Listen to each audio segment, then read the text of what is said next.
दरअसल पश्चिम बंगाल में सियासी हत्याओं का सिलसिला नॉनस्टॉप जारी है। हाल ही में 2 बीजेपी कार्यकर्ता मारे गए। एक को पीट कर मार दिया गया तो दूसरे की लाश संदिग्ध परिस्थितियों में बरामद हुई। चुनाव में 4 महीने से ज्यादा का वक्त बाकी है। अब ओवैसी की एंट्री होनी बाकी है और शायद ये कहना पड़े कि अंजाम खुदा जाने।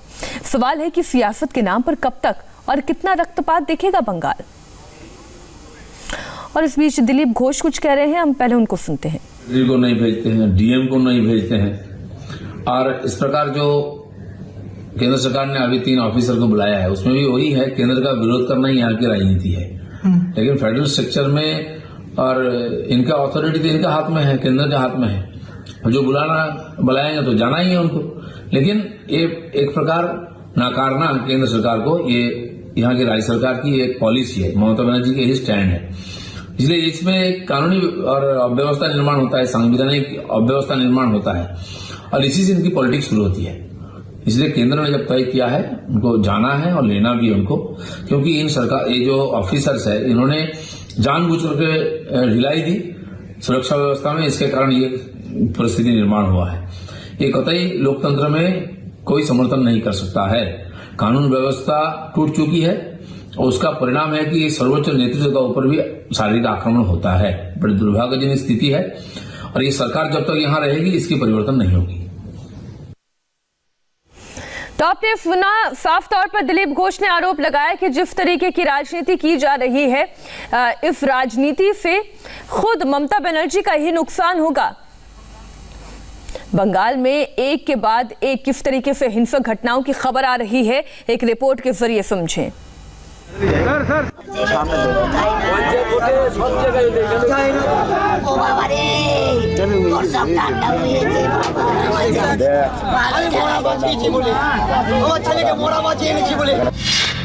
एक और मां का दहला देने वाला विलाप, एक और राजनीतिक मानुष की अकाल मौत। एक बार फिर बंगाल की माटी खून से लाल। बंगाल में कोई दिन नहीं गुजरता जब राजनीतिक हिंसा की खबर न आए, राजनीतिक कार्यकर्ता की मौत की खबर न आए। ताजा मामला ईस्ट बर्धमान की पूर्वस्थली का है। 2 दिन से लापता बीजेपी कार्यकर्ता सुखदेव प्रामाणिक की लाश मिली। बीजेपी ने इसके लिए तत्काल तृणमूल को जिम्मेदार ठहराया और मौत को हत्या करार दिया। प्रामाणिक की लाश को बीजेपी के झंडे में लपेटकर उनके घर लाया गया। बीजेपी कार्यकर्ता तृणमूल के खिलाफ नारों में अपना आक्रोश व्यक्त करते हैं।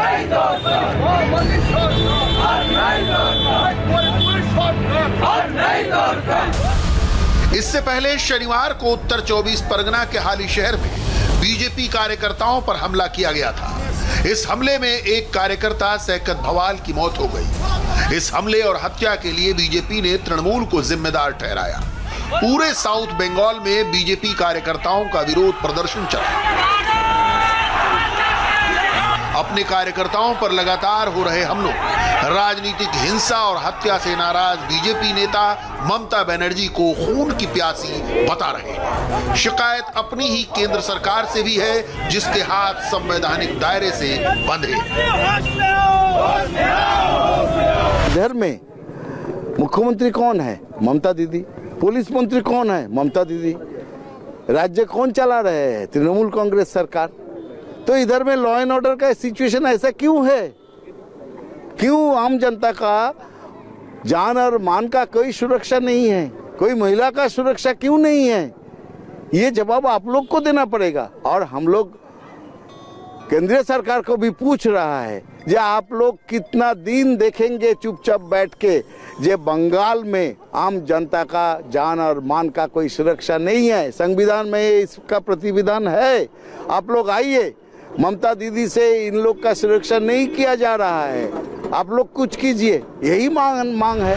बीजेपी का आरोप है कि ममता की तृणमूल को उनके कार्यकर्ताओं की हत्या में आनंद आता है, जबकि तृणमूल इसे सूक्त की तरह पेश करती है। राजनीतिक हिंसा हिंसा न भवति। तृणमूल के लिए सांप्रदायिक हिंसा अपराध है, तृणमूल के लिए जातीय हिंसा अपराध है, मगर राजनीतिक हिंसा जैसे उसके लिए बंगाल की संस्कृति का हिस्सा है। शुक्रवार को टीएमसी सांसद कल्याण बनर्जी ने तो बाकायदा संवैधानिक कायदा कोट करके बताया कि केंद्र सरकार को इस पर जवाब तलब करने का अधिकार ही नहीं है। जो इंडियन कॉन्स्टिट्यूशन में कोई ऐसा कानून नहीं है। लॉ एंड ऑर्डर वो जो सब्जेक्ट होता है वो सब्जेक्ट स्टेट लिस्ट में पड़ता है 7th शेड्यूल का अंडर में, एवं 7th शेड्यूल का अंडर में जो संविधान में पड़ता है वो स्टेट गवर्नमेंट देखता है। सेंट्रल गवर्नमेंट इसका अंदर घुसने नहीं सकता है, सेंट्रल गवर्नमेंट कोई क्वेश्चन नहीं पूछने सकता है। तो से जो क्वेश्चन है लॉ एंड ऑर्डर का जो क्वेश्चन है ओनली इट कैन इसको आंसर कहां देना होगा? आंसर देना होगा स्टेट असेंबली में आंसर देना होगा। ऐसा नहीं है कि राजनीतिक हत्या सिर्फ बीजेपी कार्यकर्ताओं की हो रही है। जब हिंसा संस्कृति का हिस्सा बन जाती है तो वो अपनी संततियों को भी खाती है। मगर इन हत्याओं से कुछ बातें एकदम तय हैं जिन्हें समझने की जरूरत है। बंगाल की राजनीति अब द्विपक्षीय हो गई है। सीधी लड़ाई ममता की टीएमसी और बीजेपी में है। लेफ्ट और कांग्रेस का स्पेस लगभग खत्म हो गया है। 2021 का चुनाव टीएमसी बनाम बीजेपी ही होगा। यही हाल 90 के दशक के आखिरी सालों में था। कांग्रेस हाशिए पर जा चुकी थी, ममता की तृणमूल बड़ी दावेदार बनकर उभर रही थी। लेफ्ट और तृणमूल के बीच ऐसा ही हिंसक संघर्ष चलता था। बंगाल में राजनीतिक हिंसा ही चुनावी संघर्ष में रिफ्लेक्ट करती है। ममता बदला नहीं बदल के नारे पर चलकर सत्ता में आई, मगर सत्ता में आते ही उन्होंने भी वही रास्ता अख्तियार किया जो लेफ्ट का था। तृणमूल छोड़कर बीजेपी में आए बैरकपुर के सांसद अर्जुन सिंह एक दिलचस्प जानकारी देते हैं। ममता के सत्ता में आने के बाद लेफ्ट के गुंडे संरक्षण के लिए ममता के पास आ गए। उनके आते ही पार्टी का कल्चर अचानक बदल गया। जो लोग सीपीएम के जमाने में जुल्म और अत्याचार किया आज भी वही अत्याचार कर रहे हैं। उनको जामा पहना दिया गया तृणमूल का, उनको संरक्षण दिया गया तृणमूल का। आप बैरकपुर में चले जाइए, मनीष शुक्ला की हत्या के उसके आर्म्स लाइसेंस को सीज कराया यहाँ के पुलिस ने, और उसकी हत्या की पूरी साजिश पुलिस ने ब्लूप्रिंट बनाया। उसका सिक्योरिटी हटा दिया गया। उसके सिक्योरिटी प्राइवेट सिक्योरिटी अगर रखा जाता है तो उसको परेशान किया जाता है। राजनीतिक तौर पर पश्चिम बंगाल को 4 हिस्सों में बांट कर देखा जाता है। उत्तर बंगाल, दक्षिण बंगाल, राढ़ और गांगेय। 2019 के आम चुनावों में बीजेपी ने उत्तर बंगाल और राढ़ क्षेत्र में अच्छा प्रदर्शन किया, जबकि गांगेय और दक्षिण बंगाल में टीएमसी का प्रदर्शन बेहतर था।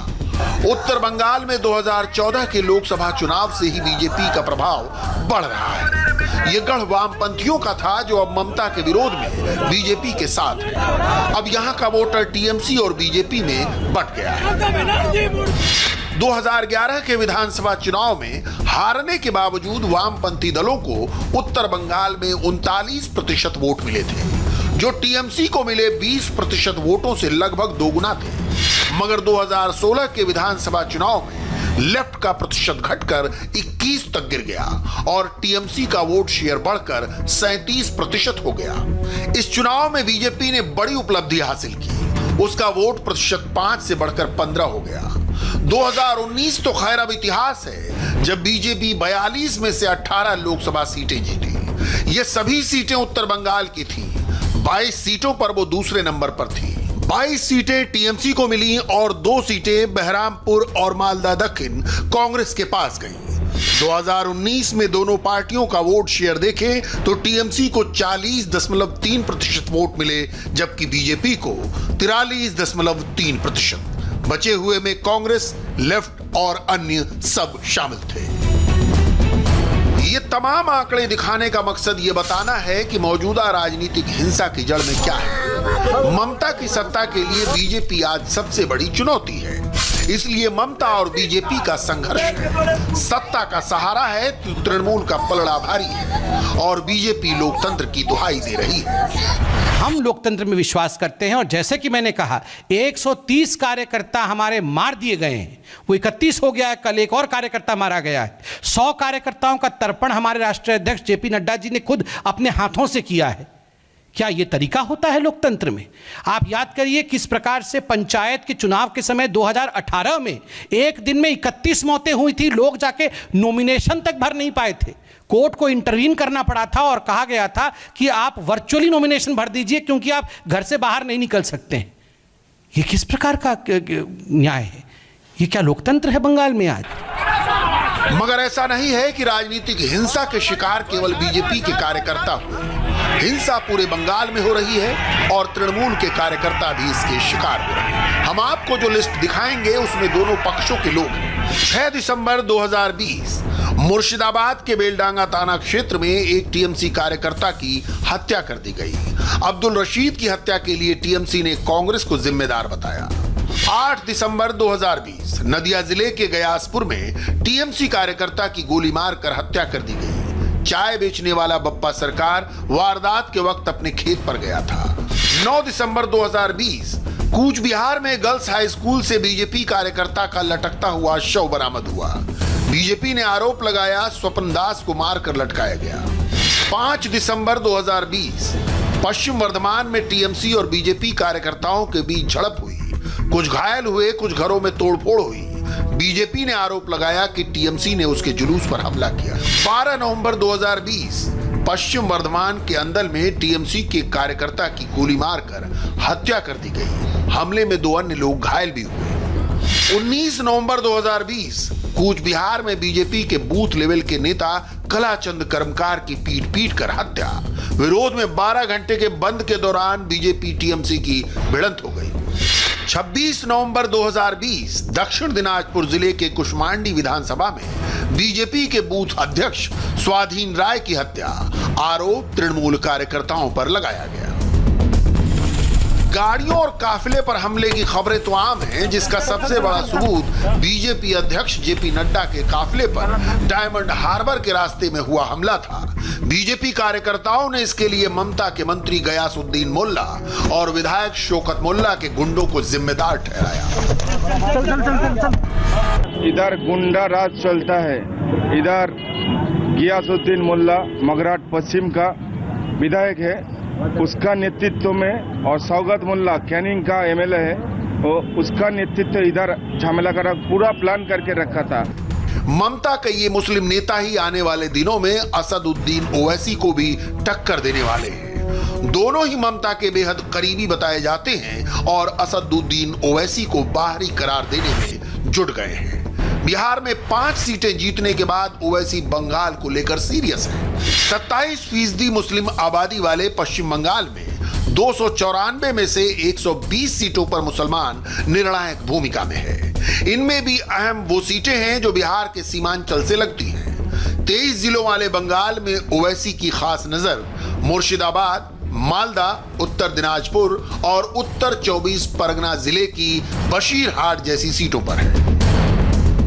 बिहार चुनाव के बाद जबानी जंग जिस तरह चल रही है, उससे ओवैसी और ममता के कार्यकर्ताओं का टकराव भी तय है। बिहार चुनाव के बाद से टीएमसी कुछ ज्यादा ही बौखलाई हुई है। संयोग देखिए कि बिहार चुनाव के बाद ही प्रधानमंत्री ने नाम लिए बगैर ममता को हिंसा की सियासत पर चिताया था।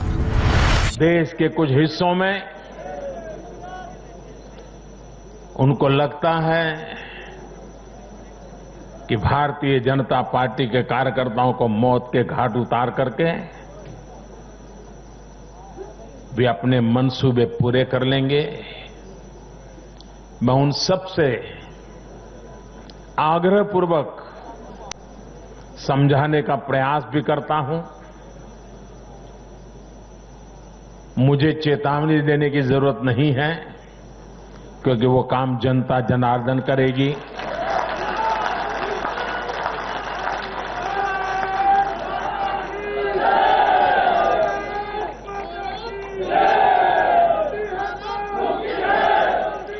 चुनाव आते हैं, जाते हैं, जय पराजय होता रहता है।